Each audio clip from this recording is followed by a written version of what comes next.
इनका मानना है कि यहाँ पर एक कमजोरी के संकेत देखने को मिल रहे हैं, तो बिकवाली करके चलने की राय 1 से 2 दिनों में इनका मानना है कि 272 तक के लेवल्स तक की गिरावट यहाँ पर देखने को मिल सकती है। दूसरे कॉल में खरीदारी की राय निकल कर आ रही है। निशान जैन ने कोल इंडिया में खरीदारी करने की राय दी है। 368 से 338 के लेवल्स तक स्टॉक में करेक्शन देखने को मिला और अपने सपोर्ट लेवल से बाउंस बैक दिखाया स्टॉक ने, तो आगे और भी तेजी देखने की उम्मीद है। 4 से 5 दिनों में इनका मानना है कि 359 तक के लेवल्स इस काउंटर में देखने को मिल सकते हैं। आखिरी कॉल में भी खरीदारी की राय निकल कर आ रही है। जेके दोषी ने बैंक ऑफ बड़ौदा में खरीदारी करने की राय दी है। फ्राइडे की कमजोरी के बाद इनका मानना है कि आज के सेशन में एक तेजी देखने की उम्मीद है। 5% से ज्यादा का रिटर्न ये काउंटर आपको दिखा सकता है। तो तमाम स्टॉक्स जहां पर आज ट्रेड का मौका मिलेगा। मानस बताइए, आज आपको कहां पर लग रहा है कि ट्रेड इनिशिएट करके पैसा बनाया जा सकता है? देखिए, पहला तो आरईसी पे एक सेल कॉल देंगे क्योंकि lower top lower bottoms clearly दिख रहे हैं। पिछले करीब 4-5 ट्रेडिंग सेशन से स्टॉक एक रेंज में ट्रेड कर रहा था 255 245, बट फ्राइडे के सेशन में अच्छे वॉल्यूम के साथ ये रेंज डाउनसाइड ब्रेक हुई है, तो यहाँ पर नेगेटिव संकेत है। तो मैं समझता हूँ यहाँ पर एक सेल कॉल लेना पड़ेगा। 220 के टारगेट रहेंगे और 246 के स्टॉप लॉसेस। दूसरा स्टॉक बैंकिंग स्पेस से रहेगा सिंडिकेट बैंक, जहां पर बहुत ही इंपॉर्टेंट सपोर्ट 80 रुपए के स्टॉक ने ब्रेक किए हैं वॉल्यूम्स के साथ फ्राइडे के सेशन में। मैं समझता हूँ कि यहां से भी गिरावट और देखने को मिलेगी। 71 तक के टारगेट्स पॉसिबल है, तो 81 के स्टॉप लॉस के साथ एक शॉर्ट पोजीशन क्रिएट करें। ओके, तो ये फिलहाल अपॉर्चुनिटी सेल साइड की पोजीशंस ही इनिशिएट करने की सलाह मानस की भी। सिंडिकेट बैंक 71 और साथ ही साथ आरईसी में भी बिकवाली की पोजीशन 66-61 पर इस समय, जैसे अनिल ने भी बताया कि कमजोर शुरुआत रुपये की होती हुई 15 पैसे का नुकसान यहां पर साफ स्क्रीन पर दिखाई दे रहा है। कुछ काउंटर्स जो रेडार पर रहेंगे जहां पर क्लियरली आज फोकस है हमारे कैप्टन्स का। स्टॉक 2020 में कौन सी वो पिक्स आई हैं बाजार खुलने से पहले, इसका एक चेक ले लेते हैं कि क्या चुना है आज नीरज और सोनम ने ट्रेड के लिहाज से। पूरी टीम पे एक बार नजर डाल लेते हैं। तो जिस तरीके से हमने शुरुआत में कहा था कि एक मिली जुली टीम यहां पे लेके चलेंगे। भारतीय एयरटेल और आइडिया दोनों में ही बिकवाली की सलाह होगी, क्योंकि सेक्टर्स को लगता है कि सरकार का रुख जिस तरीके से कॉल ड्रॉप पे सख्त होता जा रहा है, उसका दबाव इन स्टॉक्स पे देखने को मिलेगा। लेकिन अंबुजा सीमेंट बॉटम आउट होता हुआ दिख रहा है। यहाँ पे कंस्ट्रक्शन सीजन शुरू होने वाला है, इसलिए सीमेंट शेयरों पर नजर रखें, हमें खरीदारी की सलाह होगी। लेकिन कोटक महिंद्रा बैंक में बिकवाली करें, क्योंकि बैंक स्टॉक्स काफी वीक ट्रेंड यहाँ पे दिखा रहे हैं। भारत फोर्ज में भी लगातार कमजोरी बनी हुई है और यहाँ पे बिकवाली की सलाह बनी रहेगी। लेकिन सेंचुरी टेक्सटाइल, जैसा कि हमने कहा था कि तमाम सारे स्टॉक्स जो कोर इकोनॉमी वाले हैं वहां पे एक बाउंस बैक होगा, तो ये एक खरीदारी की सलाह होगी। फ्री हिट मुक्ता आर्ट्स फॉक्सकॉन के साथ टाई अप हुआ है, उसकी वजह से सेक्टर्स को लगता है यहाँ पे खरीदारी की सलाह हो सकती है। बजाज ऑटो और टाटा मोटर्स दोनों में सेक्टर्स को लगता है कि टेक्निकल अप मूव एक बनने की गुंजाइश दिख रही थी, यहाँ पे खरीदारी की सलाह होगी। लेकिन यूनाइटेड स्पिरिट्स एक बड़ा लोन डूबता हुआ दिख रहा है, इसलिए यहाँ पे बिकवाली की सलाह होगी। तो एक मिक्स टीम लेके हम चल रहे हैं। सोना मेरी टीम भी थोड़ी मिलीजुली दिखाई देगी, लेकिन हाँ 6 बिकवाली की सलाह है और 4 खरीदारी की सलाह है। इंडसइंड बैंक नैटको फार्मा में खरीदारी की सलाह। आरबीआई की तरफ से जो बूस्टअप मिला है। अशोक लेलैंड डिपेंडेबल के तौर पे उतारा गया है, जो एक बहुत ही स्ट्रांग डिपेंडेंट स्टॉक कहा जा सकता है ऑटो शेयर में। NMDC, HCL tech, Dabur, Ajanta pharma, bank of India, DLF, इस सारे शेयर में आज एक बाजार का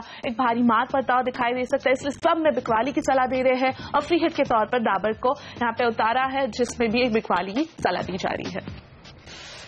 तो स्टॉक 2020 के इन सारे स्टॉक्स पर रखिए नजर। आज एक्शन पूरे बाजार का वहीं पर होने वाला है, तेजी और मंदी की तरफ, और आपके लिए मौके भी बनेंगे ट्रेडिंग के, ये हम भी नजर रखेंगे, आप भी रखिए। लेकिन कुछ और स्टॉक्स जहां पर नजर रखना जरूरी है। सिप्ला बड़ा एक्विजिशन किया जो 3000 करोड़ के आसपास का पिछले हफ्ते रहा। अब काफी एफआई ब्रोकरेज हाउसेस हैं जो बुलिश हो रहे हैं सिप्ला पर, उन्हें लग रहा है कि ये एक्विजिशन बड़ा कारगर साबित हो सकता है।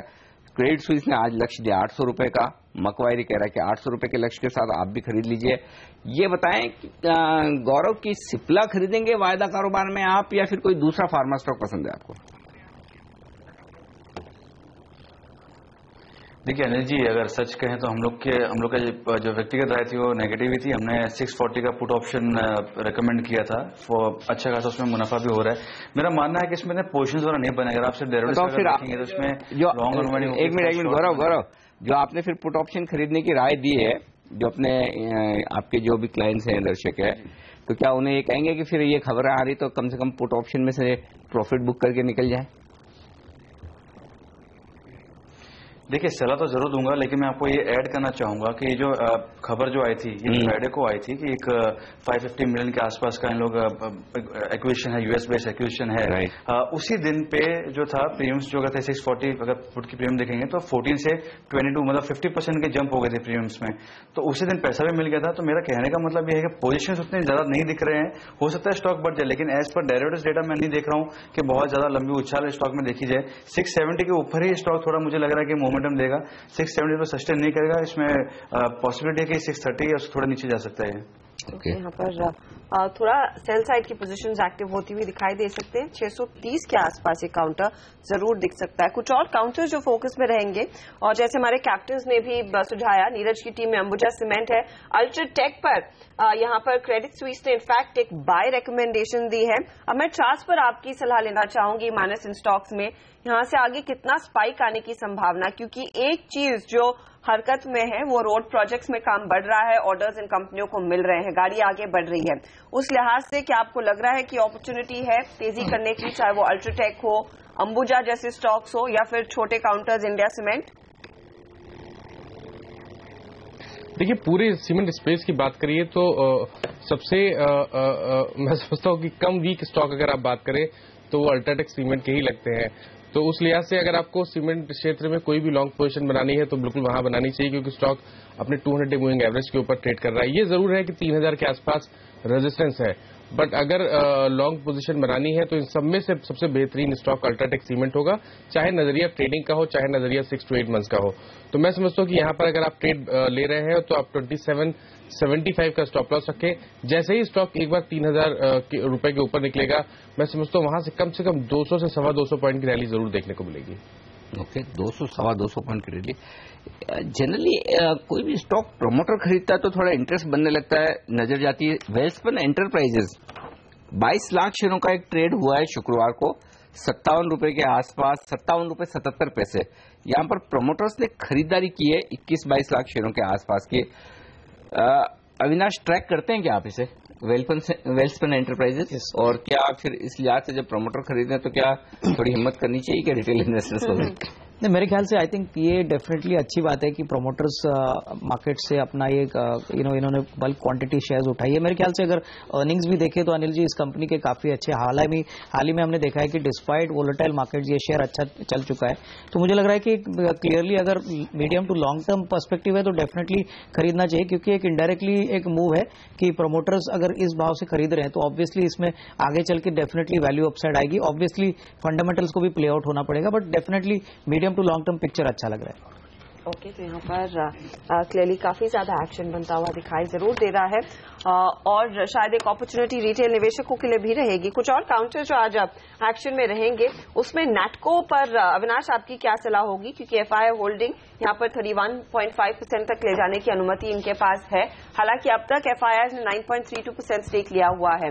तो क्या वाकई में एक प्ले है कि आपको लग रहा है कि एफआईआई बड़े पैमाने पर इस स्टॉक को लेने के लिए आएंगे, या फिर एक महज लिप सर्विस है? मुझे लग रहा है कि I think clearly immediate short term में शायद स्टॉक में इमीडिएटली एक्शन देखने को ना मिले, लेकिन क्लियरली जिस प्रकार का बिजनेस मॉडल है और जिस प्रकार का मॉलिक्यूल डेवलपमेंट नैटको कर रहा है, मुझे लग रहा है कि definitely medium to long term के लिए ये अच्छी बात है, क्योंकि यहाँ पे जो एफआई का विंडो है वो काफी बड़ा है।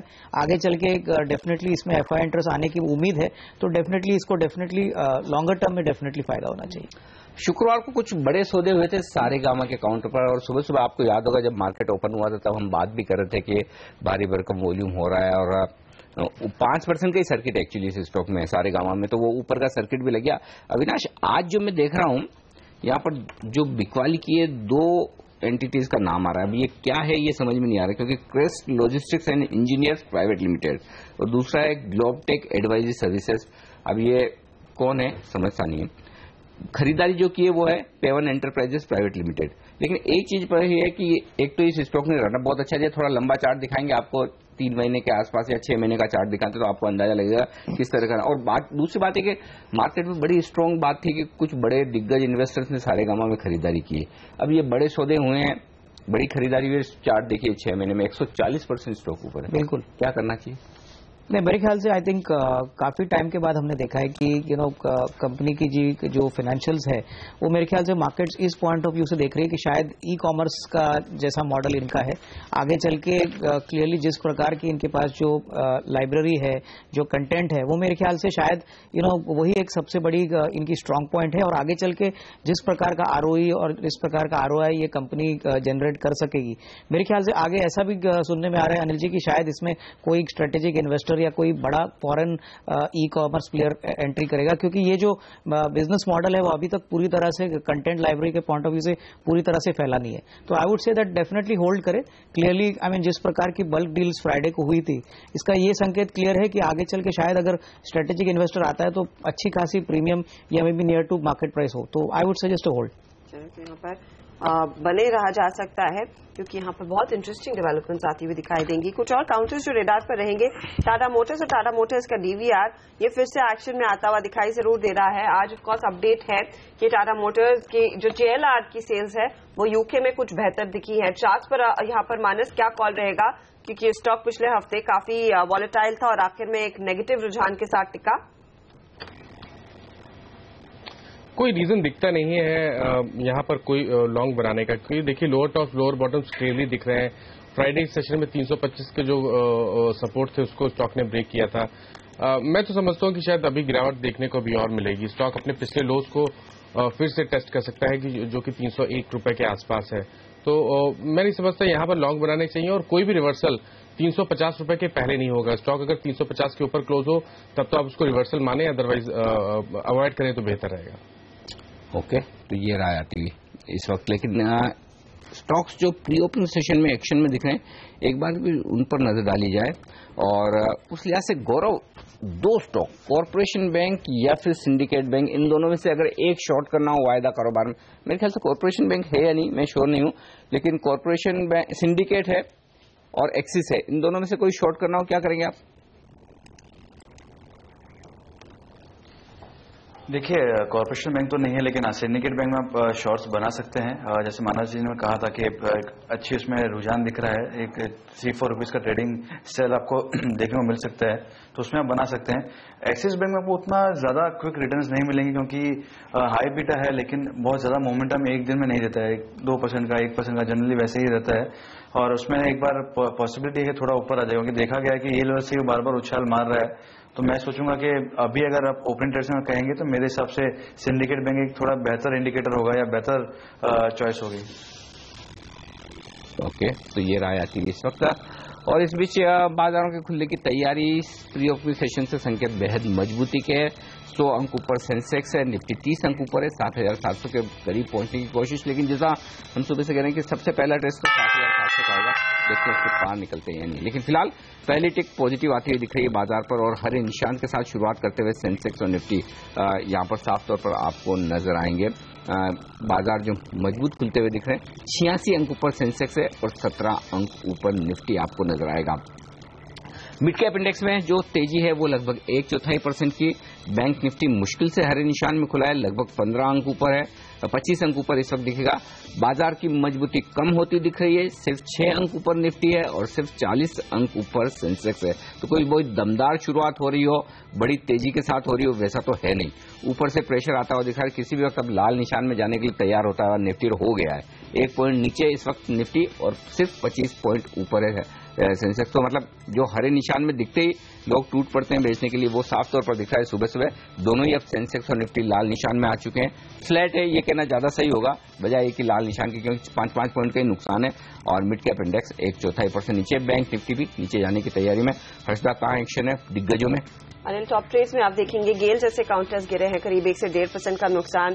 टेलीकॉम कंपनियां जो स्टॉक 2020 में भी हमारे कैप्टन्स के रेडार पर थी, 1% की गिरावट आती है। यहाँ पर कॉल ड्रॉप को लेकर अब सरकार काफी सख्त हो रही है, इनको पेनल्टी लगाने पर भी विचार कर रही है। 1% का नुकसान भारती में देखने को मिला है।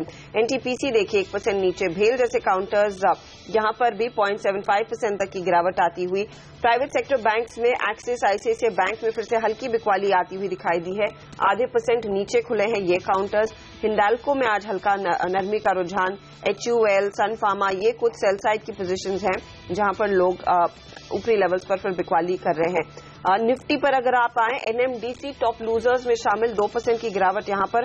पावर ग्रिड में 1.5% का नुकसान। टेक महिंद्रा जैसे शेयर आज पिटे हैं, करीब 1% का नुकसान देखने को मिला है। विप्रो भी 0.5% नीचे ही खुला है। तो टेक्नोलॉजी काउंटर्स में हमने देखा है सेल साइड की पोजीशंस फिर एक्टिव होती हुई। हालांकि Tata Motors leader of the pack 2.5% ऊपर। यूके में जेएलआर सेल्स में 74% का इजाफा देखने को मिला है, तो उसका कुछ फायदा। अब ये स्टॉक 3% भागा है। इंडसइंड बैंक यहां पर एफआईआई लिमिट बढ़ती हुई तो 1.5% की बढ़त देखने को मिली है। सिप्ला रेडार पर है मक्वायरी क्रेडिट स्विस के, और यहां पर देखिए हल्की खरीदारी का रुझान एक्टिव है। पीएसयू बैंक्स में आज हम देख रहे हैं खरीदारी हो रही है, जहां पर प्राइवेट सेक्टर बैंक्स में आईसीआईसीआई एक्सिस नर्म है, वहीं बैंक ऑफ बड़ौदा 1% ऊपर। एसबीआई में 0.5% तक की तेजी बनती हुई दिखाई दी है। वायदे बाजार की पोजीशंस पर अगर आप ध्यान दें तो तेजी में टाटा मोटर्स के साथ टाटा मोटर्स का डीवीआर है 2.5% ऊपर। जेएसडब्ल्यू एनर्जी जैसे काउंटर्स में हमने देखा अच्छी खासी तेजी के साथ चाल शुरू हुई है। PTC, R cap, Indiabulls real, ये कुछ दूसरे टॉप ट्रेडेड स्टॉक्स हैं जहां पर हमने देखा है अच्छी तेजी बनती हुई दिखाई जरूर दी है। इसके अलावा एचडीआईएल जैसे काउंटर्स, ग्लेनमार्क जैसे काउंटर्स में भी तेजी की पोजीशंस 1% ऊपर खुले हैं ये स्टॉक्स। हालांकि सेल साइड की पोजीशंस में सबसे ज्यादा बिकवाली का दबाव जो आया है वायदे बाजार के लिहाज से स्ट्राइड्स, आको labs, Divi's lab, Ajanta pharma जैसे काउंटर्स है, और यहां पर भी नो सेकंड गेसेस, गेल, एनएमडीसी, एनटीपीसी टॉप लूजर्स में आज शामिल है।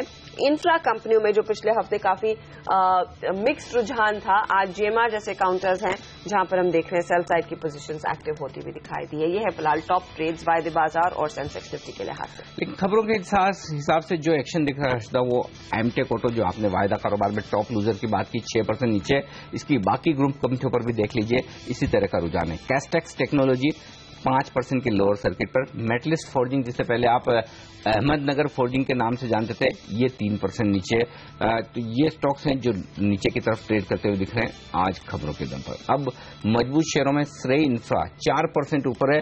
व्योम की जो डील होने की संभावना, बातचीत एटीसी के साथ चल रही है, अमेरिकन टावर कंपनी के साथ में, उसका फायदा मिला है, 3.5% ऊपर है। लेकिन इसमें ऊपर होने से भी ज्यादा इंटरेस्टिंग बात है कि वॉल्यूम्स देखिए, लगभग 4.5 लाख शेयरों का कारोबार एनएसई पर आज सुबह सुबह हो चुका है। ये एक इंटरेस्टिंग बात है कि वॉल्यूम्स दमदार होता हुआ दिख रहा है इस वक्त। सारे गामा की हम बात कर रहे थे, जहां पर बड़े सौदे होते दिखे थे शुक्रवार के सेशन में, आज स्टॉक ने 2% की तेजी के साथ वहां पर शुरुआत की है।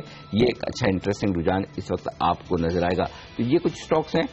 नेटको फार्मा, जहां पर एफआईएस की लिमिट बढ़ाने की बात हुई, हालांकि अभी भी जो पहले वाली लिमिट है उससे काफी नीचे है, 9% के आसपास ही होल्डिंग है, तो ज्यादा कोई पॉजिटिव वाली बात तो है नहीं, लेकिन फिर भी 1% स्टॉक ऊपर जरूर खुला है। तो ये इस वक्त इस स्टॉक का रुझान है। तो कोई बहुत बड़ा एक्शन हो रहा हो तेजी या मंदी की तरफ ज्यादा स्टॉक्स में वैसा है नहीं, कोई बड़े सौदे भी नहीं होते दिख रहे हैं आज के सेशन में सुबह सुबह। तो ये एक वेस्टकोन इंजीनियरिंग जो शुक्रवार के सेशन में 8% गिरा था, आज 3% के आसपास रिकवर करता हुआ दिख रहा है। तो यहां पर थोड़ा सा एक्शन तेजी की तरफ हुआ है।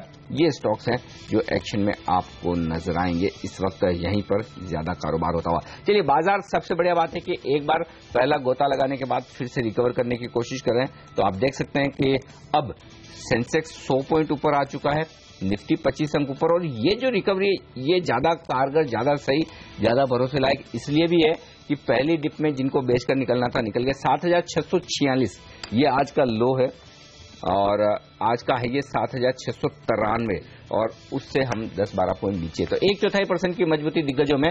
Bank Nifty, mid cap, small cap सारे शेयर लगभग इतने ही मजबूत है। बढ़ने वाले शेयरों की तादाद है 575, कमजोर शेयर 435। चलिए, हमारे एक्सपर्ट्स हमारे साथ है मानस जायसवाल, अविनाश गोरक्षकर और गौरव बिस्सा।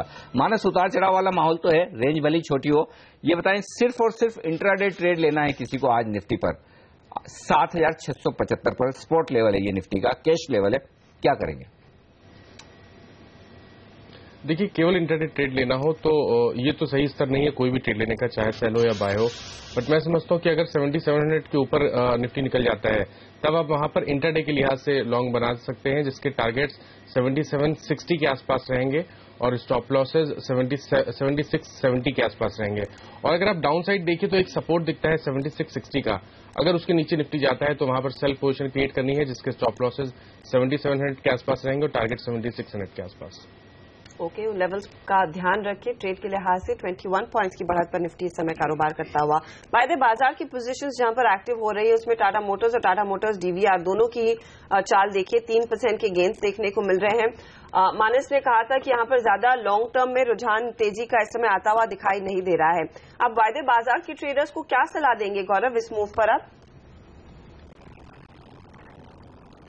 देखिए, जैसे मैं आपसे मेटल काउंटर्स का कहा था, सिमिलरली अगर आप देखेंगे तो टाटा मोटर्स में भी ऐसे ही देखा गया है रुझान वगैरह कि काफी ज्यादा शॉर्ट रोल्स वगैरह होते रहते हैं। तो मेरा मानना है कि इसमें भी जब तक मुझे एक रिवर्सल के साइन तब तक नहीं ढूंढूंगा जब तक मुझे इसमें लोअर देन एवरेज रोल्स नहीं दिख रहे हैं। यहाँ पे मैं कहूँगा फिलहाल आपको यहाँ से और 3-4% करंट लेवल से आपको मिल सकता है, लेकिन सेल ऑन राइज कैंडिडेट है, ये लेवल्स पे मैं खरीदी की राय नहीं दूंगा। थोड़ा ऊपर जाएगा तो आप इसमें पुट ऑप्शन ले सकते हैं या इसमें सेल कीजिए। मुझे इसमें फिलहाल दीज लेवल्स मुझे नहीं लग रहा है कि इसमें रिस्क रिवॉर्ड फेवरेबल है बाइंग के लिए। मानस, ये श्रेय इंफ्रा बात करते करते देखिए 6.5-7% ऊपर हो गया, खुला ज्यादा ऊपर नहीं था, 3% ही ऊपर खुला था, हम नोटिस भी कर रहे थे। क्या कहीं प्राइस वॉल्यूम के लिहाज से चार्ट पर ब्रेकआउट आ रहा है ट्रेडर्स के लिए? वैसे आजकल बहुत खरीदारी के मौके दिखते नहीं है बाजार में, छोटे शेयरों में खास तौर पे, तो क्या कहीं कोई छोटा मोटा स्टॉप लॉस लगाकर आप तेजी करने की राय देंगे क्या यहाँ पर? देखिए, जैसे मैंने पहले बोला था कि आउट परफॉर्मेंस देखा जा रहा है, तो अगर ट्रेडिंग के लिहाज से बात करिए, अगर 2 से 3 दिनों की बात करिए तो बिल्कुल यहाँ पर लॉन्ग बनाए जा सकते हैं, जिसके स्टॉप लॉसेस 44 रहेंगे, टारगेट 50 रहेंगे। बट सबसे बड़ा ब्रेकआउट आएगा 50 रुपीज के ऊपर। अगर 50 के ऊपर स्टॉक निकलेगा तब तो मैं समझता हूँ बहुत ही बढ़िया रैली देखने को मिलेगी।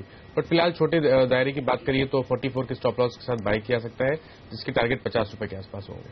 50 का दायरा पार करना काफी अहम है स्टॉक के लिए। स्टॉक आज 6% से ज्यादा के गेंस दिखा रहा है कारोबार की शुरुआत से ही। दूसरे काउंटर जहां पर आज हमने देखा है, ऑफकोर्स थोड़ा बहुत ट्रेंड तेजी का बना हुआ है, उसमें रिलायंस कैपिटल काफी एक्टिवली ट्रेड करता हुआ। क्या आप इस स्टॉक में किसी तरह का रुझान तेजी का रखना चाहेंगे अविनाश? आई थिंक हर्षदा, मैं समझता हूं कि जिस प्रकार का कैपिटल मार्केट में हमने वॉलेटिलिटी देखी है, मुझे लग रहा है कि हालांकि थोड़ा सा बाउंस पॉसिबल है, बट अगर मार्केट्स थोड़ा बहुत और यहां से करेक्ट होते हैं तो इनका जो कैपिटल मार्केट्स का जो M2M का जो पोर्शन है उसमें डेफिनेटली दिक्कतें हो सकती है। आई थिंक मार्केट्स ये बात को डिस्काउंट कर चुकी है, लेकिन आने वाले 1-2 महीने में जिस प्रकार की वॉलेटिलिटी शायद मार्केट्स में आएगी, मुझे लग रहा है कि जो भी लंबा निवेशक है वो डेफिनेटली इसमें इन्वेस्ट कर सकते हैं, लेकिन शॉर्ट टर्म के लिए मुझे लग रहा है कि थोड़ा सा बाउंस आने के बाद वापस थोड़ी सी बिकवाली यहाँ पे दिख सकती है। लेकिन लंबी अवधि के हिसाब से जब आप बोल रहे हैं कि अविनाश थोड़ा थोड़ा पैसा लगाना चाहिए, निफ्टी के बाहर कोई 2 स्टॉक ऐसे बताओ जहां पर आपको लगता है फंडामेंटल ठीक है, ज्यादा रिस्क नहीं है, यहां से 200-300-400 पॉइंट निफ्टी गिरे तो लेना ही चाहिए इन शेयरों को? नहीं, मुझे लग रहा है कि Anil ji, I think INOX wind जो IPO आया था, आई थिंक अगर हम इस कंपनी को देखें, रिस्क नहीं है कोई खास? नहीं, मुझे लग रहा है कि अगर हम लिक्विडिटी देखें तो ऑलमोस्ट 9% बड़े इन्वेस्टर्स जैसे रिलायंस कैपिटल, गोल्डमैन सैक्स ऑलरेडी इन्वेस्ट कर चुके हैं। 1300 मेगावाट का ऑर्डर बुक है, 325 का IPO प्राइस था, अभी करीबन 365-370 चल रहा है। तो यहाँ पे अर्निंग्स ग्रोथ जो आएगी नेक्स्ट 2 साल के लिए काफी बढ़िया रहेगी। मेरे ख्याल से रिस्क रिवॉर्ड यहाँ पे काफी बेहतरीन रहेगा, और ये नॉन इंडेक्स स्टॉक है। तो मुझे लग रहा है कि विंड एनर्जी में सभी लोग जानते हैं कि अगर हम फाइनेंशियल देखें तो 22-23% का कैपिटल एम्प्लॉयड, 29% का रिटर्न ऑन इक्विटी, तो कंपनी की फाइनेंशियल्स बहुत ही बढ़िया है। मुझे लग रहा है कि ये ऐसा स्टॉक है जहां से शायद नेक्स्ट 3 साल में डबल भी हो सकता है। यहाँ पर काफी ज्यादा एक्शन आता हुआ दिखाई देगा। आइनॉक्स विंड आप कह रहे हैं कि एक अच्छा निफ्टी में एक्शन देखिए और काफी तेज शुरुआत, खरीदारी अब बढ़ती हुई। अनिल, पहला लेवल आ गया है 7,700। होपफुली फिंगर्स क्रॉस्ड इन लेवल्स पर हम टिके। और अनिल, आप देखिए यहाँ पर रुझान खरीदारी का किन स्टॉक्स की ओर से आता हुआ दिखाई दिया है। कुछ चुनिंदा इंफ्रा काउंटर्स हैं, रियल एस्टेट काउंटर्स में काफी दमदार खरीदारी होती हुई दिखाई दी है, चाहे वो HDIL हो, इंडिया बुल्स रियल हो, ये कुछ काउंटर्स है जो आउट परफॉर्म करते दिख रहे हैं। गौरव, जो 8 लाख शेयर का ओपन इंटरेस्ट में एडिशन हुआ था शुक्रवार को 7,700 के कॉल पर, यानी कि कोई तो कॉल बेच के गया है ये 8 लाख शेयर, और 7,700 पर आ गया है अब निफ्टी। क्या उन कॉल राइटर्स को आप राय देंगे कि अभी शॉर्ट कवर कर ले, या प्रीमियम तो मोटी बनाई होगी उन्होंने, तो थोड़ा ऊपर कोई स्टॉप लॉस देंगे उनके लिए? ये मंदी करने वालों ट्रेडर्स के लिए मैं पूछ रहा हूं जिन्होंने कॉल बेचे। देखिए, अगर 7,700 अभी स्पॉट लॉस में आज ही आया है, सस्टेन करना अभी भी थोड़ा बाकी है, प्रीमियम्स मिलेंगे यहाँ पे। अगर निफ्टी थोड़ा पॉजिटिव रुझान रहा भी सही तो मेरा मानना है थोड़ा विक्स और नीचे आ सकता है, तो हो सकता है निफ्टी 7720 7730 क्या उसके पार भी चला जाए। लेकिन विक्स जो है वो उसमें अगर 3 या 4 परसेंटेज पॉइंट्स का अगर करेक्शन आ गया तो भी पैसे मिलेंगे। तो मेरा मानना है कि हाल फिलहाल में इतना बहुत ज्यादा पैनिक की सिचुएशन वगैरह नहीं है। आप देखेंगे तो सिर्फ 4 या 5 रुपए का मेरे से बढ़त मिल रही है पिछले क्लोजिंग से, एक एवरेज अगर मैं पकड़ूं क्लोजिंग एक सबसे तो मेरा मानना है आप होल्ड कीजिए। इसमें और थोड़ा नीचे आने के भी संकेत वगैरह है, तो अभी इसमें पैनिक की सिचुएशन नहीं है, वेट कीजिए, आपको मौका मिलेगा, पैसे बनने के चांस पर अभी भी है। चलिए, पैसे लगाने का मौका एक और बार मिलेगा। फिलहाल 7700 पर निफ्टी इस समय कारोबार करता हुआ छोटे मझौले काउंटर्स में भी आधे % की तेजी बनती हुई दिखाई दी है। लेंगे एक ब्रेक, हमारे जानकार हमारे साथ बने रहेंगे। कुछ और स्टॉक्स रेडार पर रहेंगे जहां पर हमने देखा है काफी ज्यादा तेजी का मूव आज खुलते ही देखने को मिला है। बने रहिए आप CNBC आवाज के साथ।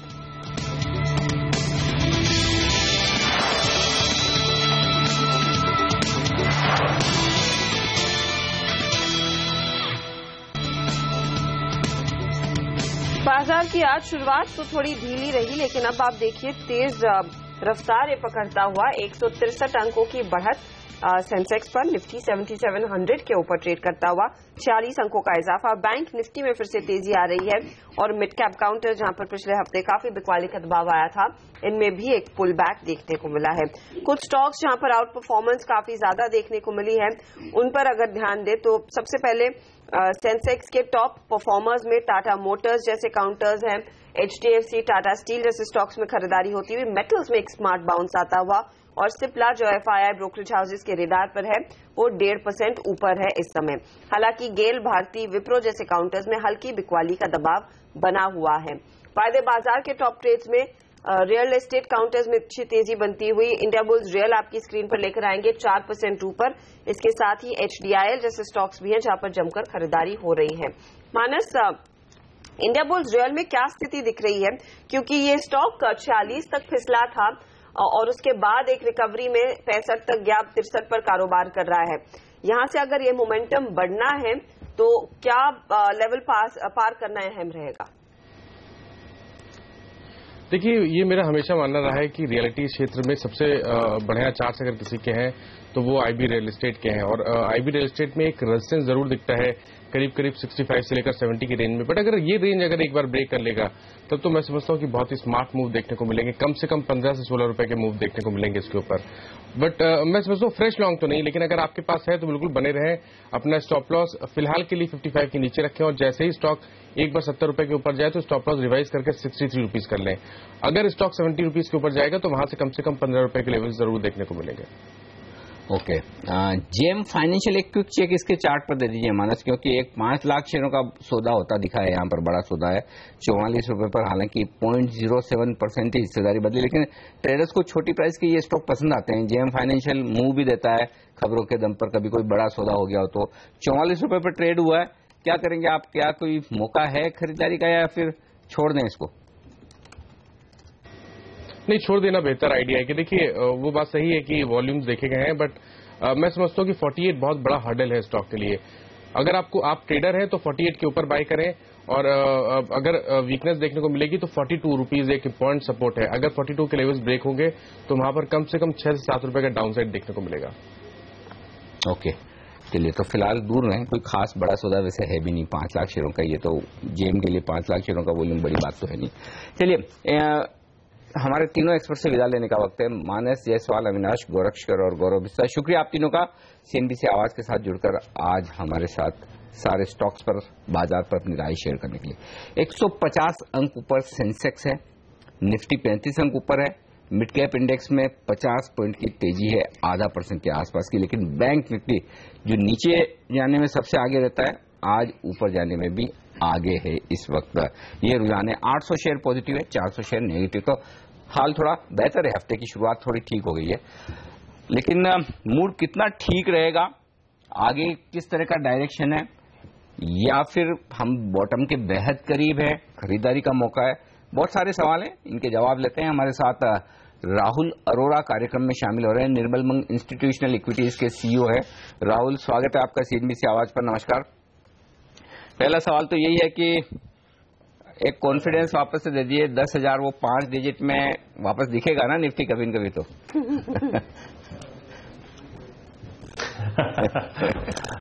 अनिल जी, आपको याद होगा मैं तो पेरेनियल बोल रहा हूं आपके चैनल पे, इसलिए आप ही से कॉन्फिडेंस ले रहा हूं मैं, करीबन 9,000-9,500 के।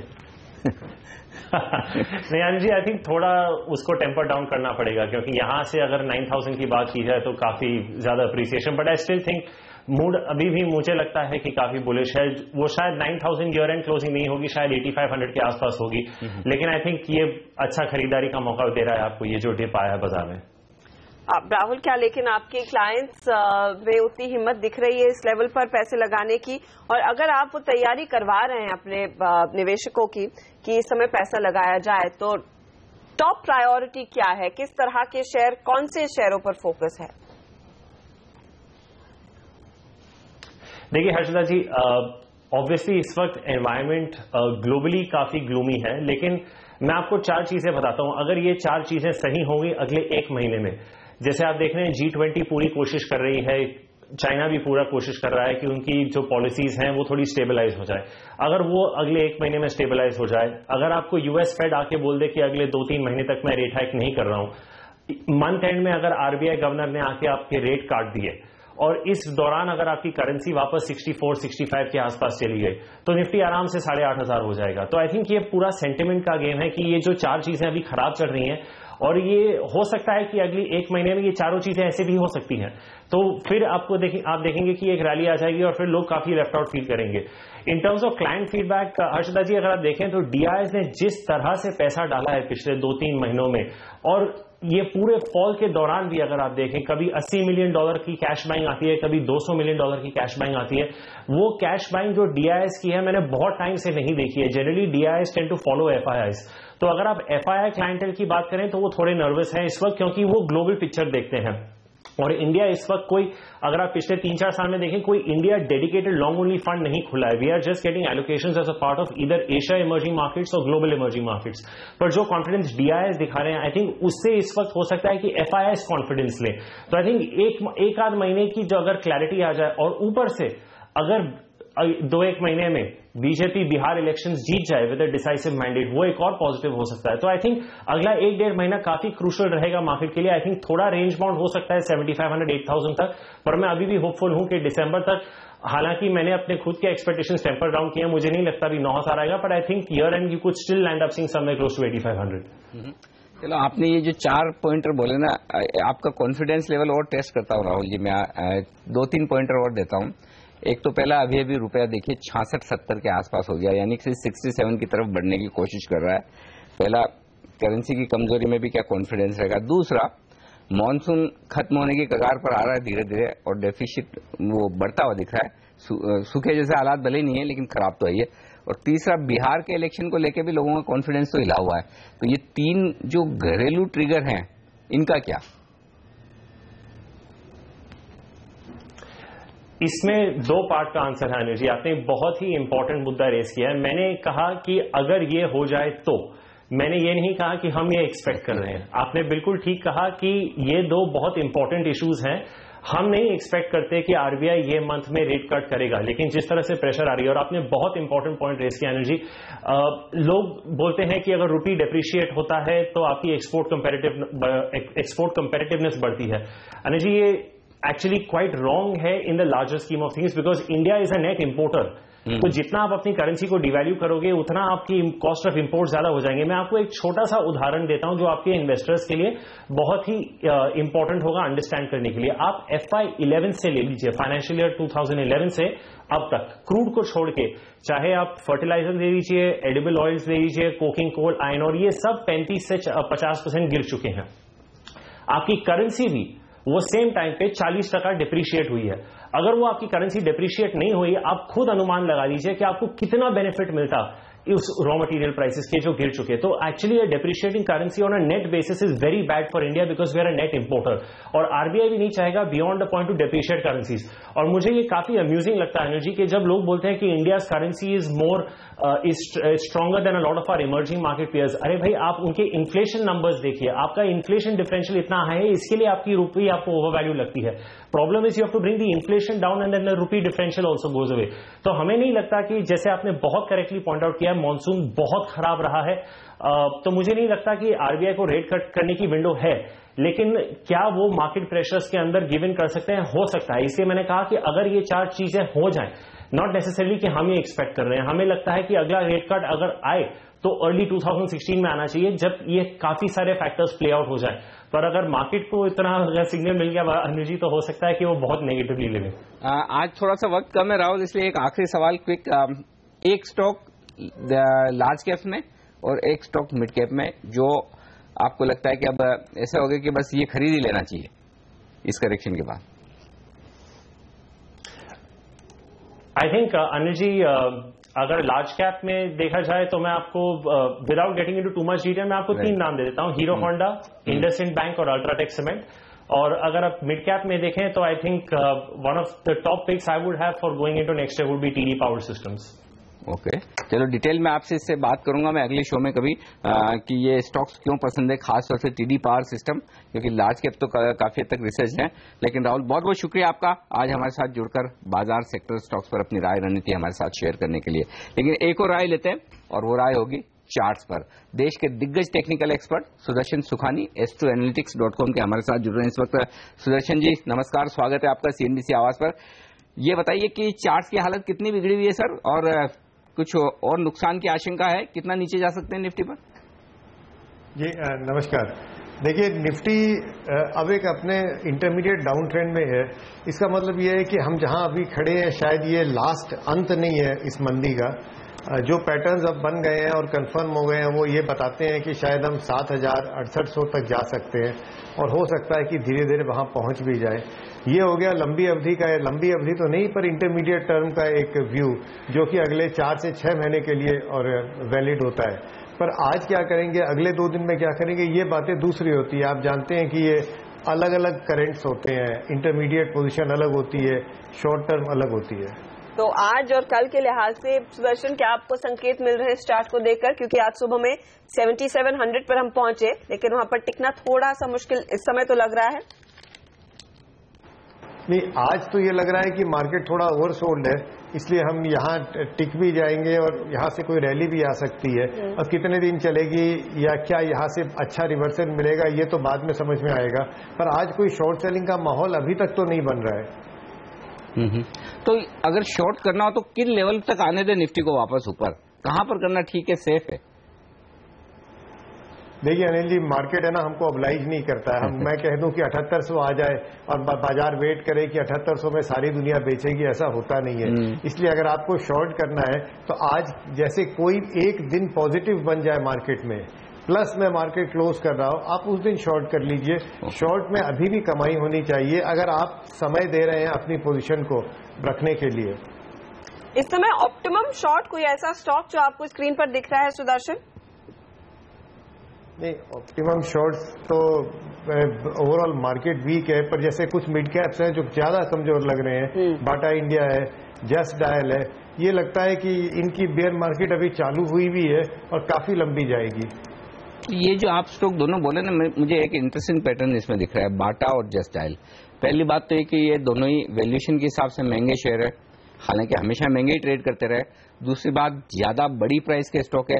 तो क्या आप एक ये संकेत दे रहे हैं कि ट्रेडर्स को ऐसे शेयरों में सावधान रहना चाहिए, खासतौर से तेजी की पोजीशन के लिहाज से, जिनके भाव 4 डिजिट में हो, 1000, 1200, 1500 पर ट्रेड करे हो और वैल्यूएशन पी मल्टीपल के हिसाब से महंगे हो, उनसे दूर रहना चाहिए?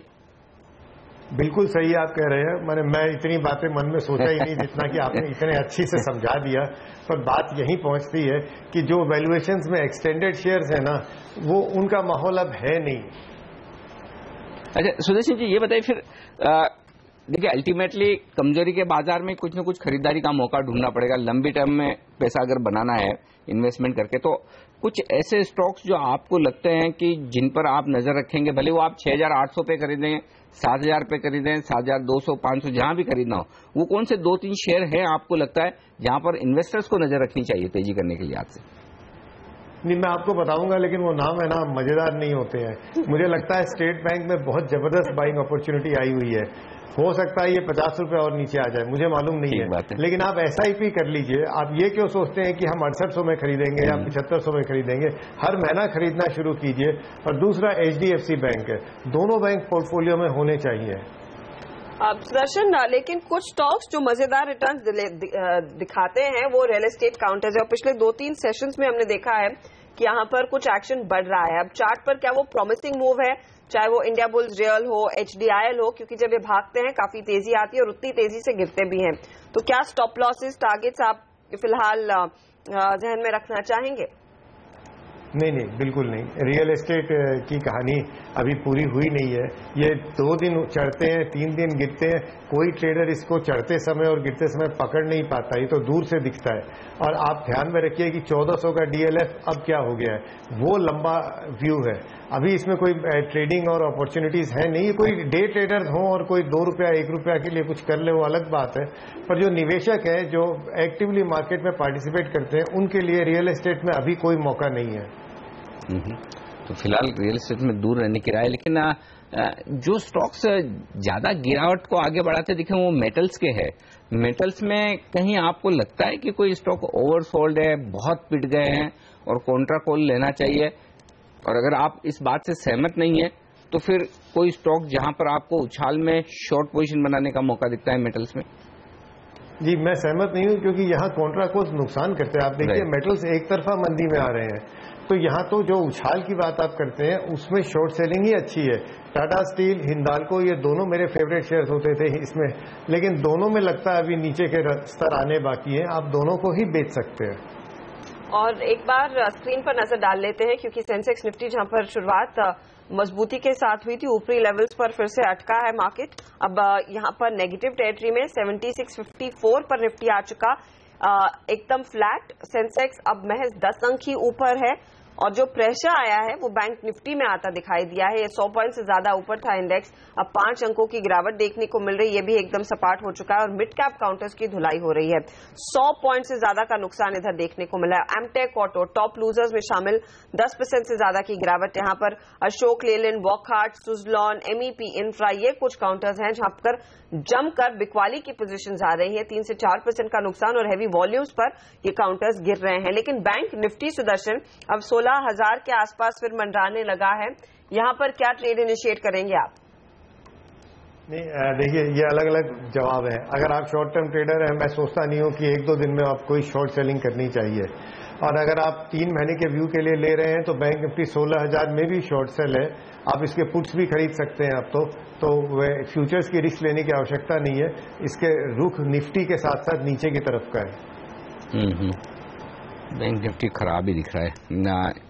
एक स्टॉक और हर्षद देखिए, एमटेक ऑटो अब 12% टूट गया। ये स्टॉक तो गिरे जा रहे हैं, लेकिन आज एक मजबूत शेयर जो गिर रहा है वो मुझे थोड़ा सरप्राइज कर रहा है, वो है अशोक लेलैंड।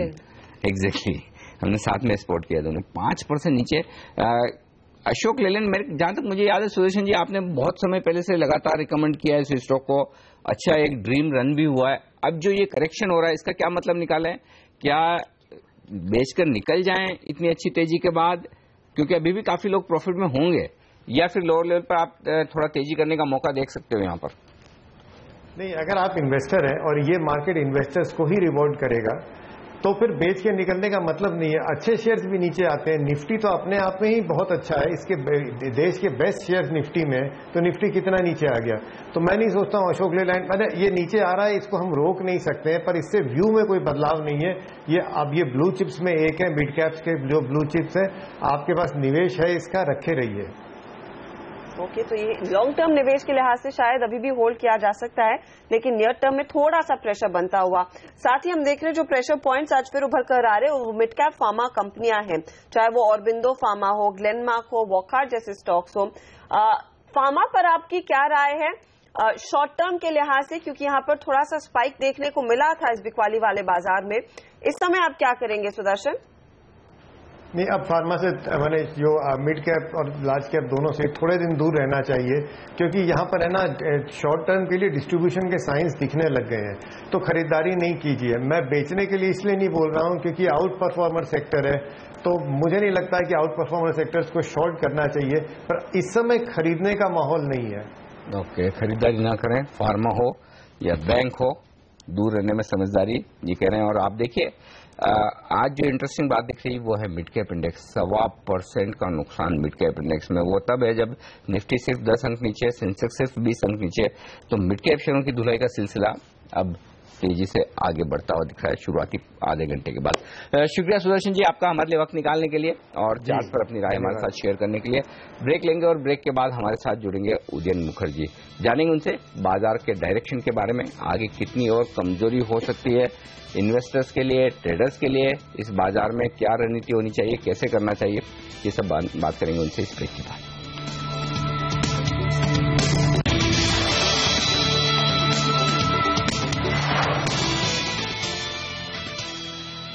बाजार हैं कमजोर, फिसलते हुए ऊपर के लेवल से। आइए निफ्टी की रेंज देख लेते हैं। आज 7,705 जो हम सुबह कह रहे थे कि सबसे अहम लेवल तेजी करने वालों को अगर सोचना है सबसे पहले तो वो है 7,700 का, उसके पार निकल कर टिक पाए तो तेजी का मूड बनाइए। तो आज आपको एक बढ़िया एग्जिट दिया था बाजार ने सुबह सुबह, अगर आपकी फंसी हुई पोजीशन थी तेजी की तो 7,705 का हाई बनाकर। चलिए कोई बात नहीं, मिस हो गया। अब नीचे की तरफ आइए, दिन के लो पर आ गए आप। 7,640 का लेवल अब आपके सामने जो आज का लो है। और कल अभी हालांकि कल जो शुक्रवार को जो हमने लो बनाया था वो था 7,626 का, अभी तक वो लेवल टूटा नहीं। तो अगर अभी भी आपकी तेजी की पोजीशन है शॉर्ट टर्म या इंट्राडे के लिए, आप स्टॉप लॉस का लेवल देख रहे हैं तो फिर 7,625 के आसपास का देख लीजिए। यानी कि शुक्रवार के लो तोड़ें तो फिर आपके लिए 100-125 पॉइंट की रिस्क निफ्टी पर शायद खुलती हुई दिख सकती है। फिर अगला सपोर्ट शायद 7,500 के आसपास आता हुआ दिखे, तो उसके लिए जरूर तैयार रहिए इस वक्त। और दिक्कत की बात कहाँ है, ये है मिड कैप इंडेक्स में 1.25% मिड कैप इंडेक्स टूट चुका है। तो आज इन्वेस्टर और ट्रेडर दोनों को सावधान रहने की जरूरत है, क्योंकि अगर सिर्फ दिग्गजों में बिकवाली होती है तो इतनी दिक्कत की बात नहीं, लेकिन लोगों के पास तो छोटे शेयर हैं, मिड कैप शेयर है, स्मॉल कैप शेयर है, वहां पर दिक्कत है ही। अब बैंक निफ्टी फिर से 16,000 के आसपास पहुंचा, हालांकि एक स्ट्रॉन्ग सपोर्ट लेवल है बैंक निफ्टी के लिए, क्योंकि 16,000 के पुट में वहां पर हाईएस्ट ओपन इंटरेस्ट बना हुआ। तो कोशिश ये जरूर होगी कि इस लेवल को बैंक निफ्टी होल्ड करे, लेकिन यहां से फिसलने के बाद वहां पर भी बिकवाली का प्रेशर बनेगा। कई सारे हर्ष रहे इंटरेस्टिंग अच्छे मिड कैप्स देखिए जो गिर रहे हैं।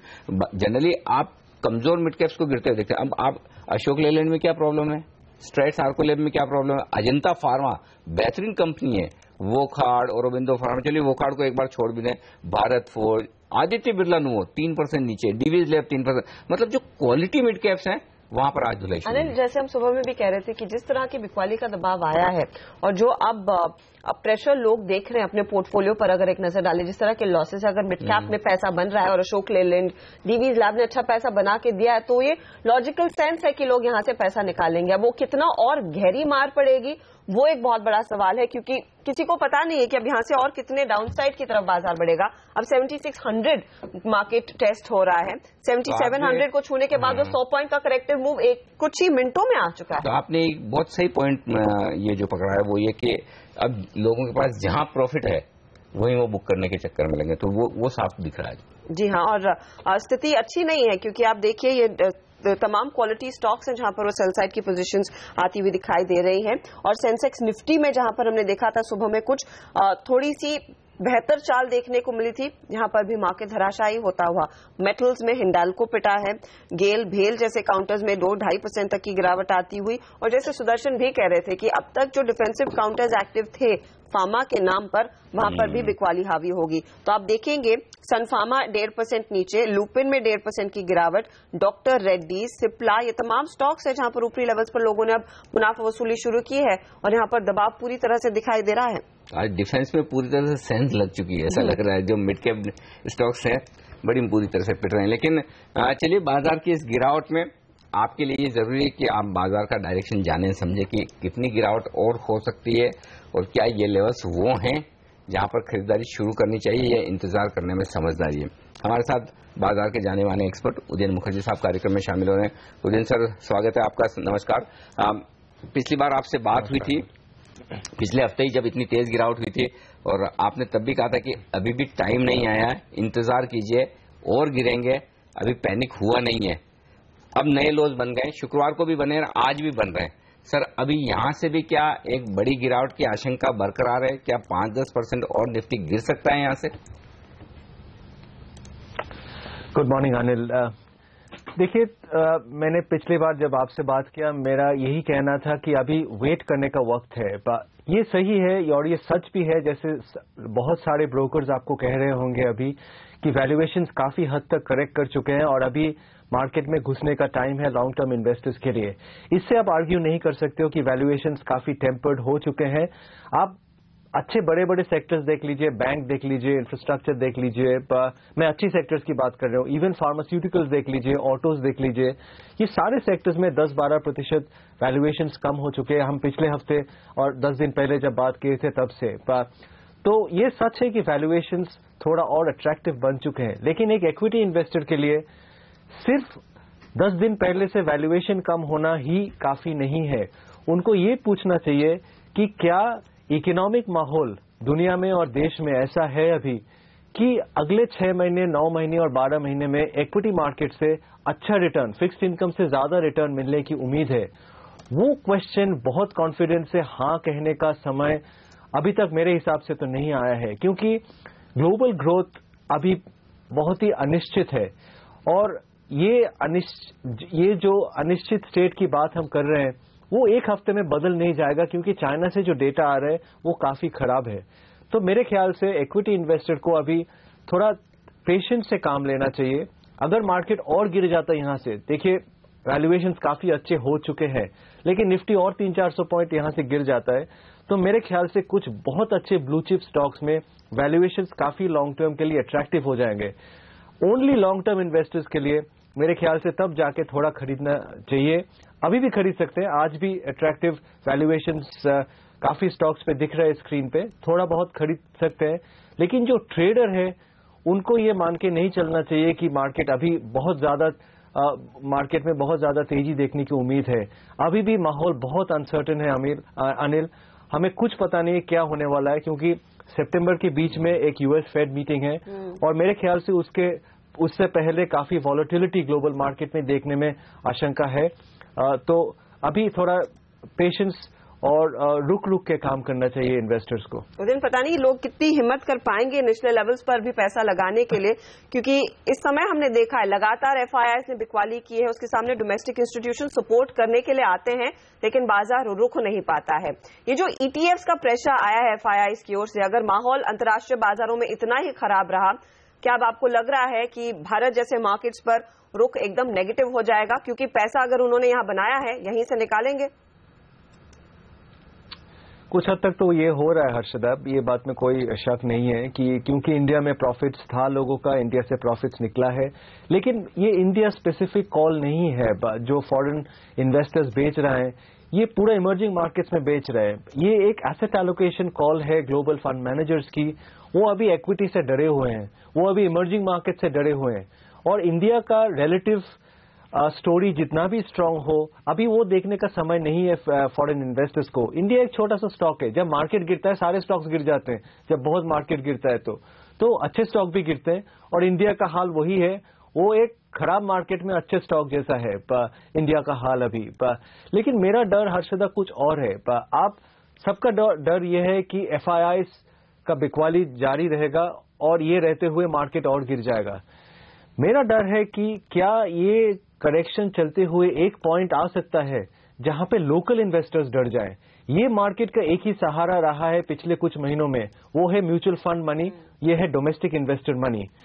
ये डोमेस्टिक इन्वेस्टर मनी पिछले 1-1.5 साल में, मोस्टली पिछले 1-1.5 साल में मार्केट के अंदर घुसा है।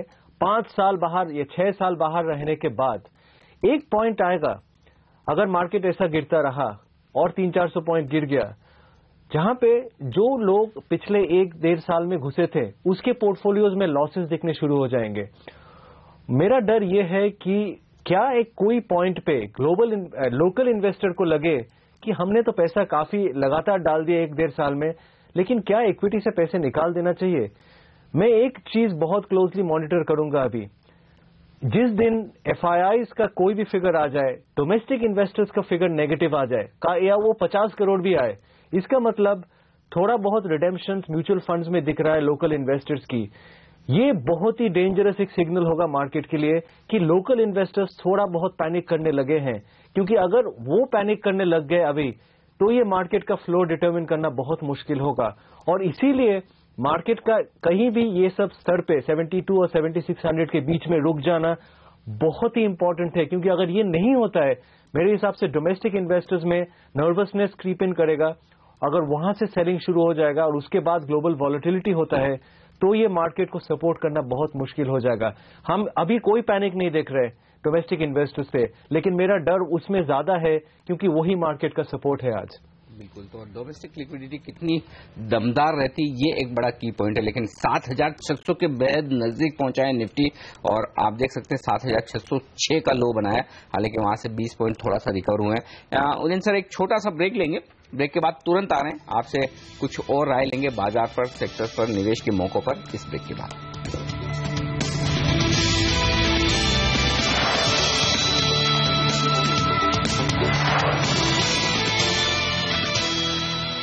माहौल कमजोरी का बरकरार, सेंसेक्स पर 100 अंकों का नुकसान, निफ्टी 35 अंक पीछे, लेकिन मिड कैप इंडेक्स को देखिए 1.5% का बड़ा कट, 0.25% का नुकसान आता हुआ दिख रहा है।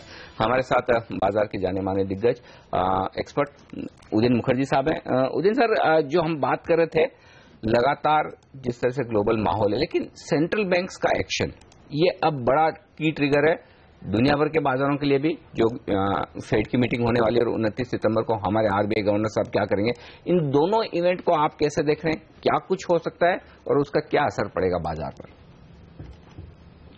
देखिए अनिल, इस महीने के लिए ये दो ही सबसे अहम ट्रिगर्स हैं ट्रेडिंग के लिए, इन्वेस्टिंग के लिए मेरे हिसाब से नहीं।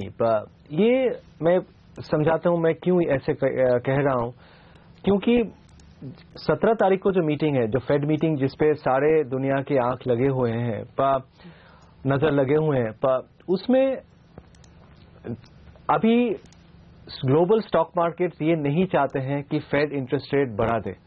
और हमेशा ऐसा होता है कि ऐसे इंपॉर्टेंट अहम मीटिंग के पहले मार्केट्स सेंट्रल बैंक के हेड्स के ऊपर दबाव डाल देते हैं। अभी सेंट्रल बैंक US फेड को जो नहीं दिखना है अगले 10 दिन में, वो है मार्केट में बहुत वॉलेटिलिटी। अगर मार्केट में बहुत वॉलेटिलिटी होता है तो वो इंटरेस्ट रेट नहीं बढ़ा पाएंगे, क्योंकि उसको लगेगा इसके बीच में चलते हुए अगर मैं रेट भी बढ़ा देता हूं तो ग्लोबली एक मेहम हो जाएगा, पैनिक हो जाएगा, मैं अभी रुक जाता हूं। और ये pressure global market, stock markets Fed के ऊपर डाल सकते हैं अगले 10 दिन। तो ऐसा हो सकता है एक सिनेरियो कि अभी अगले 10 दिन में ग्लोबल मार्केट में बहुत वॉलेटिलिटी आ जाए, मार्केट गिर जाए, और ये इसके चलते हुए US फेड रुक जाए। बोलते हैं कि अब वो उनका कहना होगा फिर कि इतना वॉलेटिलिटी के बीच हम नहीं उठाएंगे रेट, कुछ देर बाद देख लेते हैं। अगर 17 का बयान ये आता है कि फेड रुक गया और इंटरेस्ट रेट नहीं बढ़ा और मार्केट उससे पहले गिर जाता है, तो उसके बाद एक बहुत पावरफुल रिलीफ रैली आ सकता है। और अगर फेड रुक भी जाता है, मेरे ख्याल से RBI गवर्नर का इंटरेस्ट रेट कट करने का चांस और बढ़ जाता है। तो ये दोनों के चलते हुए एक पावरफुल रिलीफ रैली हो सकता है जो निफ्टी को 5, 6, 700 पॉइंट ऊपर लेके जा सकता है काफी आसानी से, क्योंकि मार्केट अभी शॉर्ट है और मार्केट में पोजीशंस उतने ज्यादा नहीं है और मार्केट थोड़ा ओवरसोल्ड भी है। तो एक पावरफुल रिलीफ रैली का उम्मीद किया जा सकता है। लेकिन कुछ दिन पहले रघुराम राजन ने एक बहुत इंपॉर्टेंट चीज कहा। उन्होंने कहा कि फाइनेंशियल मार्केट अंडरलाइंग जो इकोनॉमिक सिचुएशन है और ग्रोथ है उसके लिए एक ल्यूब्रिकेंट के हिसाब काम कर सकता है, लेकिन मार्केट को डिटरमिन नहीं कर सकता और इकोनॉमी को डिटरमिन नहीं कर सकता। ये इतना इंपॉर्टेंट एक बयान है कि हम इन्वेस्टर्स फोकस रहते हैं कि कब RBI रेट चेंज करेगा, कब US फेड चेंज करेगा। लॉन्ग टर्म इन्वेस्टर्स के लिए ध्यान रखना चाहिए अंडरलाइंग इकोनॉमिक ग्रोथ को क्या हो रहा है। अंडरलाइंग इकोनॉमिक ग्रोथ इंडिया में अभी भी अच्छी नहीं है और दुनिया में अंडरलाइंग ग्रोथ प्रोस्पेक्ट नीचे की तरफ जा रहा है, और long term equity market, stock market का प्रोस्पेक्ट डिटरमिन्ड होगा ये इकोनॉमिक ग्रोथ से, सेंट्रल बैंक के एक्शन से नहीं। सेंट्रल बैंक के एक्शन ट्रेडर्स के लिए इंपॉर्टेंट है, इस महीने की मार्केट के लिए इंपॉर्टेंट है, अगले 1 साल के मार्केट के लिए चाइना इंपॉर्टेंट है, ग्लोबल इकोनॉमिक ग्रोथ इंपॉर्टेंट है, इंडियन इकोनॉमिक ग्रोथ इंपॉर्टेंट है। तो आप ट्रेडर हो या आप लॉन्ग टर्म निवेशक हो, आपका नजर ठीक जगह पे रहना चाहिए। आप कंफ्यूज मत हो जाइए सेंट्रल बैंक एक्शन और ग्लोबल अंडरलाइंग इकोनॉमिक ग्रोथ के बीच में।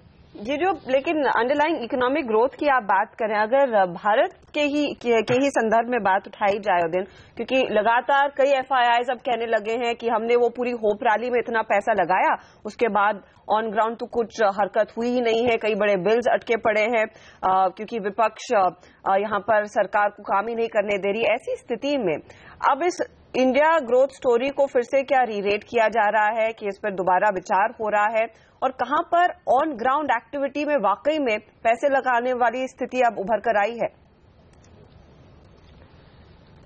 देखिए हर्षदा, ये हम चाहेंगे ऐसा हो कि क्योंकि इंडिया का पोजीशन दूसरे देशों से ज्यादा अच्छा है।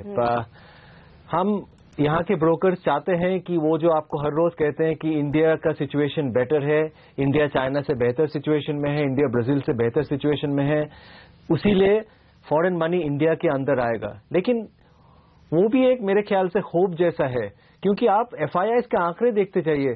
पिछले 10 दिन में जैसे आपको ये कमेंट्री सुनाई दे रहा है, क्या आपको लग रहा है एफआईआईज इंडिया को खरीद रहे हैं और बाकी मार्केट को बेच रहे हैं?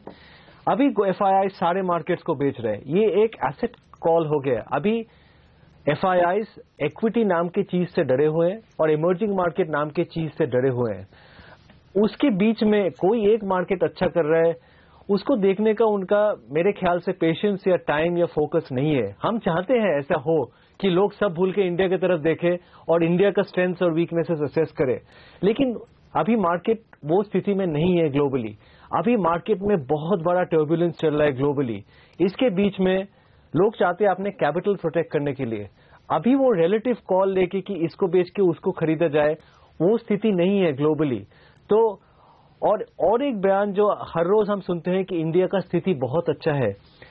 इंडिया का स्थिति रिलेटिवली अच्छा है, लेकिन इन एब्सोल्यूट टर्म्स आपने जैसे जिक्र किया, हम बैठ के आप और हम बैठ के अभी एक लिस्ट बना सकते हैं 10 चीज की जो इंडिया के लिए अच्छे नहीं हो रहे अभी। आप मॉनसून की सिचुएशन देख लीजिए, आप इकोनॉमिक ग्रोथ देख लीजिए, आप इंफ्रास्ट्रक्चर सेक्टर की ग्रोथ देख लीजिए, आप अर्निंग्स को देख लीजिए, आप पॉलिसी एक्शन को देख लीजिए। ये सब कुछ बहुत अच्छी डायरेक्शन में नहीं जा रहा है। तो हम आप जो ब्रोकर्स और म्यूचुअल फंड मैनेजर से हर रोज सुन रहे हो, वो एक मेरे ख्याल से उसका जेनेसिस एक नर्वसनेस है कि क्या वो डोमेस्टिक इन्वेस्टर्स जहां से हमें हजारों करोड़ रुपए मिले हैं पिछले 1 साल में, वो निकल तो नहीं जाएंगे मार्केट से। इसको रोक लेते, इसको बोलते हैं कि नहीं 1 साल मार्केट कुछ महीने में सुधर जाएगा, अभी खरीदने का टाइम है, अभी बेचने का नहीं है। वो अंग्रेजी में कहावत है टॉकिंग योर ओन बुक। ये होता है ब्रोकर्स और म्यूचुअल फंड मैनेजर्स अब वही कर रहे हैं, क्योंकि वो डरे हुए हैं कि अरे हर महीने तो हमें 10, 15, 20 हजार करोड़ मिल रहे थे, अभी ये बंद तो नहीं हो जाएगा, फिर हमारा धंधा का क्या होगा। वो पैनिक से वो हर रोज आपको बोल रहे हैं कि मार्केट को कुछ नहीं है, India is in a great place, market ऊपर चला जाएगा, it's a great time to buy. आप सुनिए, उसको रिस्पेक्ट कीजिए, लेकिन उस पर आप ज्यादा इन्फ्लुएंस मत हो जाइए, क्योंकि वो वहां से आ रहा है कि एक नर्वसनेस कि डोमेस्टिक इन्वेस्टर्स के पैसे वापस ना चले जाए, क्योंकि ये तो 6 साल के बाद हमारे हाथ वापस आया था। उदिन सर, आखिरी सवाल ये बताएं कि जिन लोगों को खरीदारी करनी है, मौका भी मिल रहा है, आप भी कह रहे हैं कि है मौका, कौन से सेक्टर्स पर नजर रखें? जब भी बाजार में तेजी होगी तो ये अच्छा प्रदर्शन करेंगे। कोई स्टॉक्स जो आपको लगता है कि रडार पर रखने चाहिए बाय लिस्ट के लिए लिहाज से कि फंडामेंटली अच्छे हैं, करेक्शन हो गया, खरीद लीजिए? देखिए, अगर आप ऐसे इन्वेस्टर हो जहां पे आपका कोई कंपल्शन नहीं है स्टॉक मार्केट में रहने का, तो अभी आप रुक जाइए। आपका कोई जरूरत नहीं है स्टॉक्स में। ऐसा कोई फंड मैनेजर का ये जरूरत है, उनके पास 1000 करोड़ है, वो 1000 करोड़ कैश लेके नहीं बैठ सकते, उनको कुछ ना कुछ करना ही पड़ेगा स्टॉक मार्केट में। तो लोग बोलते हैं अभी डिफेंसिव शेयर खरीद लेते हैं, अभी आईटी और फार्मा ले लेते हैं, एफएमसीजी ले लेते हैं, और अभी बैंक और इंफ्रास्ट्रक्चर को छोड़ देते हैं। अगर आपको ये सब करना है तो अभी स्टॉक्स मत खरीदिए। कोई जबरदस्ती नहीं है कि अभी आपको स्टॉक्स लेना ही पड़ेगा। आप कुछ देर रुक जाइए, आप अपने पैसे फिक्स्ड इनकम में रखिए और उस रुक जाइए और देखिए ग्लोबल सिचुएशन थोड़ा स्टेबल हो जाए, उसके बाद आपको कॉन्फिडेंस आ जाएगा कि सिचुएशन उतना खराब नहीं है। उसके चलते हुए आप 7300, 7400 ना खरीद के आप 7900 खरीदो, कोई प्रॉब्लम नहीं है। अगर लॉन्ग टर्म बुल मार्केट है तो 500 पॉइंट निफ्टी आपको बाद में ग्राफ में दिखेगा भी नहीं, लेकिन आप आराम से चैन से खरीद सकते हो कि एक बड़ा झटका आया था ग्लोबली, वो चला गया और मैं 7900, 8000 में फिर से मार्केट में घुस गया।